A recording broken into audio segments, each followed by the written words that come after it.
students. Now we are entering into batch 2, part 2 of our physical chemistry question analysis. This is exam target. In these questions, this question is carefully selected to enable you cover the scheme of the course.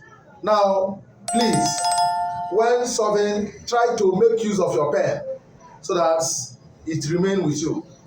Now, our question number 1 reads, every system must have a dash.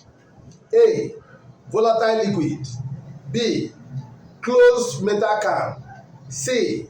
Boundary. D. Thermally isolated surface. Now, solution. It should be noted that every system must have a boundary. Every system must have a wall.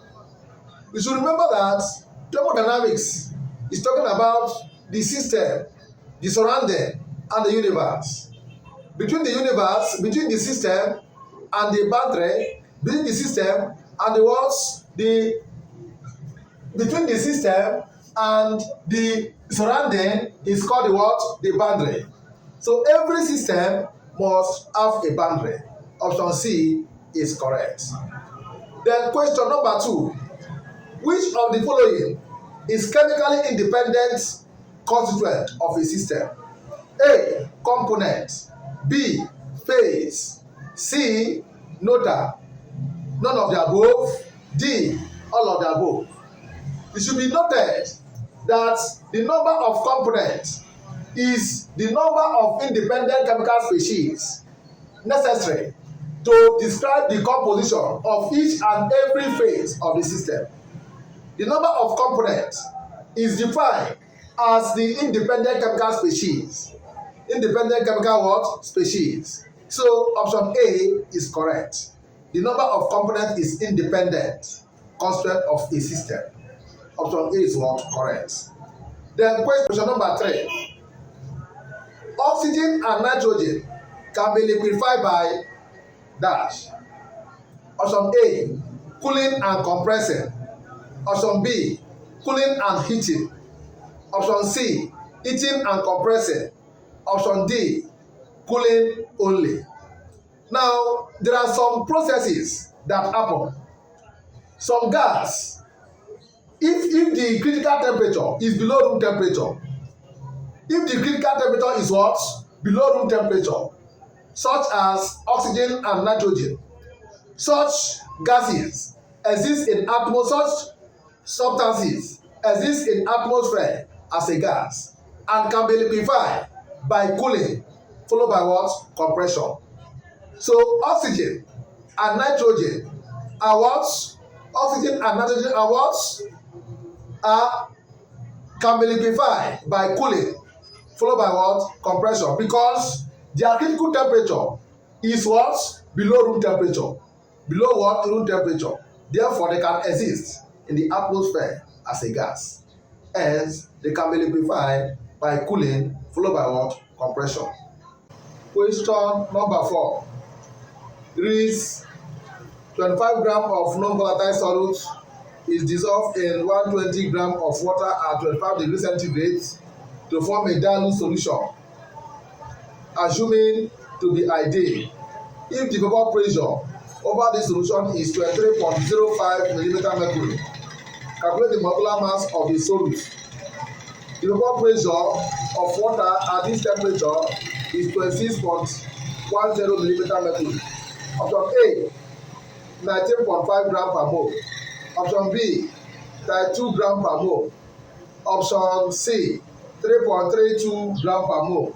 Option D, 4.25 grams per mole. Now, this question is under collocative properties of our solution, which I mentioned before, which includes vapor pressure lowering, boiling point elevation, freezing point depression, and osmotic pressure. Now, it should be noted that the aim of collocative properties is to calculate the molecular mass of the solute. Now, what do collocative properties have in common? The collocative properties have what they have in common is the number of mole of solute. Number of mole of what? Solute. Now let's go. Now to calculate the molecular mass of the solute, M2 is equal to W2 over W1 times M1 P0 over what? Delta P. It should be noted that M2 represent the solute and 1 represent the what? Solvent. On that note, let's get the parameters given. We are given that W1 is equal to 120 gram. Then W2 is 25 gram. Then M1 is, what is M1? The molar mass of water, which is 18 gram per mole. Then P0. P0 is what?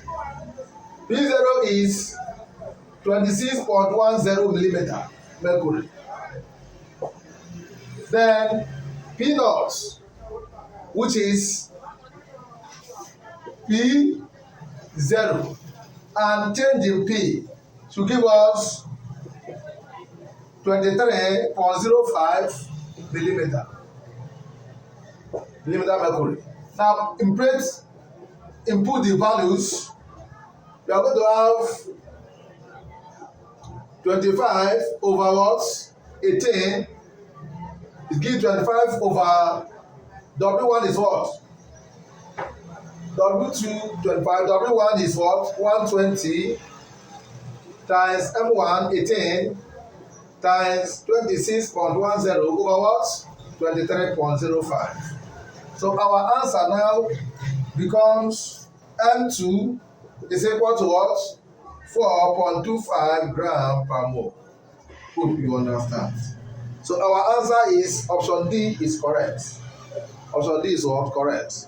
You can use the same method to solve other problems. Just know the formula, how the formula works. Then you substitute the values and you get the answer. Now question number 5. Gas deviate from ideal gas behavior at now ideal gas, they said option A, dilute solution, B, ideal solution, C, high pressure, D, high temperature. It should be noted that ideal gases can be ideal and gases can be real. Ideal gases hold at high temperature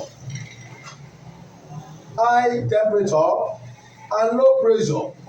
At high temperature and low pressure, gases are what? Ideal. At high temperature and low pressure, gases are what? Ideal. Then, but if the temperature become low, so at low temperature and high pressure, gases deviate from ideal gas. So option C is what? Correct. At high temperature and low pressure, gases are ideal. At low temperature and high pressure, gases are what? Non-ideal. Because of there's going to be what? A deviation from ideal gas what? Behavior. Due to what? Increasing intermolecular force of what? Attractions and what? Excluded volume of the what? Molecules. So option C is correct. Option C is what? Correct. Question number 6. The pressure of gas calculated assuming ideal gas behavior is dash than calculated using Vander Wall equation due to dash between the gas molecules. Option A, lower attractive forces. B, higher attractive forces. C, higher attractive forces. D, lower repulsive forces. Now, using P plus AN square over V square, or bracket V minus MB to give us nRT. This equation is called Vander Wall equation. Vander Wall equation. Comparing it with what? Ideal gas equation, which is PV is equal to what? nRT. You notice that the pressure we obtain here using ideal gas equation is greater than the pressure we obtain during using Vander Wall equation. Why? Because of the what? Attractive force of the molecule. Because of AN square over V square that we added. Because of attractive force of the what? Molecules. So option C is correct. Question number 7. If the reaction goes to completion from left to right, if the reaction goes to completion from left, that is A goes to B, from left to right, it just means that it goes to completion. It implies that option A, K greater than 1, that is every one constant greater than 1. Option B, K less than 1. Option C, K equals to 1. Option D, NOTA. For reaction to be completion, to go from here to here, that is equilibrium constant K must be greater than 1. It should be noted that when equilibrium constant K is equal to 1, the reaction is at equilibrium.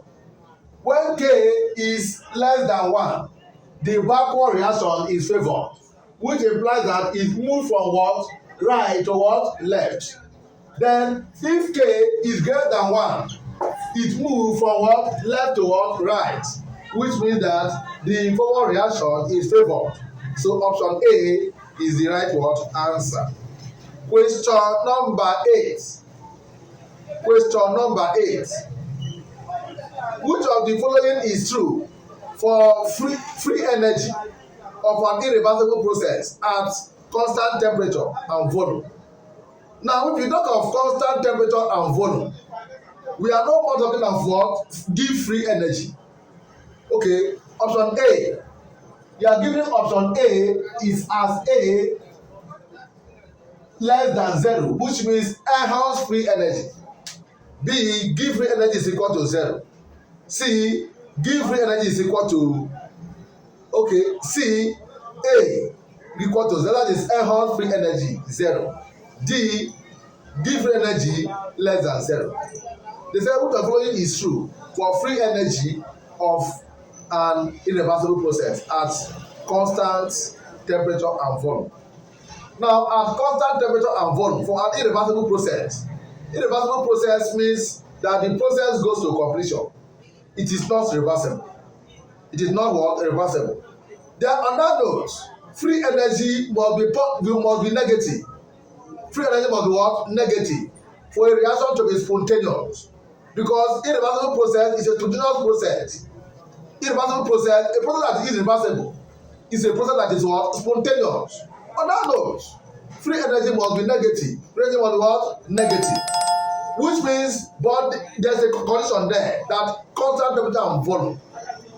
Constant temperature and volume means enhanced free energy. And constant temperature and pressure means give free energy. So on that note, our A must be less than 0. A must be what? Less than what? 0. That is enhanced free energy. That is enhanced free energy. Free energy. So A less than 0. A is what? Less than what? 0. Now question number 9. For a reaction A give B.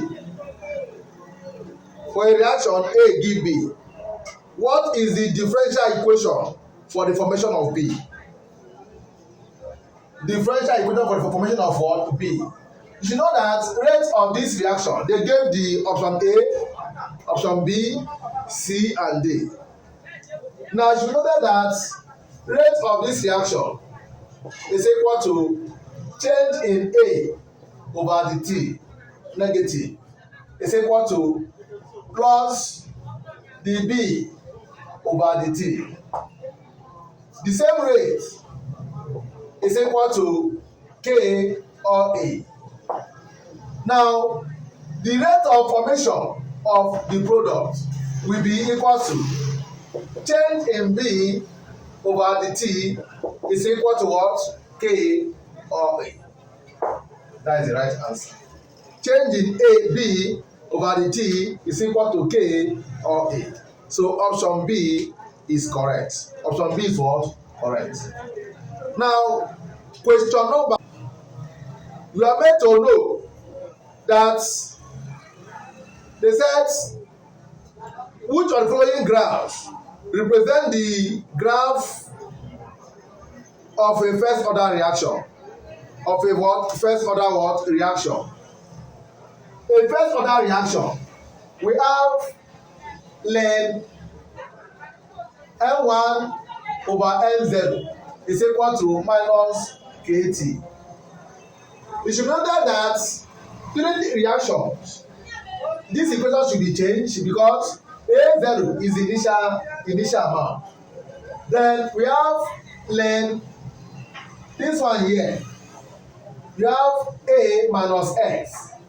If A is the initial amount and X is the amount that remains after the X is the amount that remains after the X is the amount that is used, it's then that A minus X remain. Divide by what? Divide by A is equal to minus what? KT. So this one is okay. You have to say that take the log of both sides. If you take the log of ln A minus X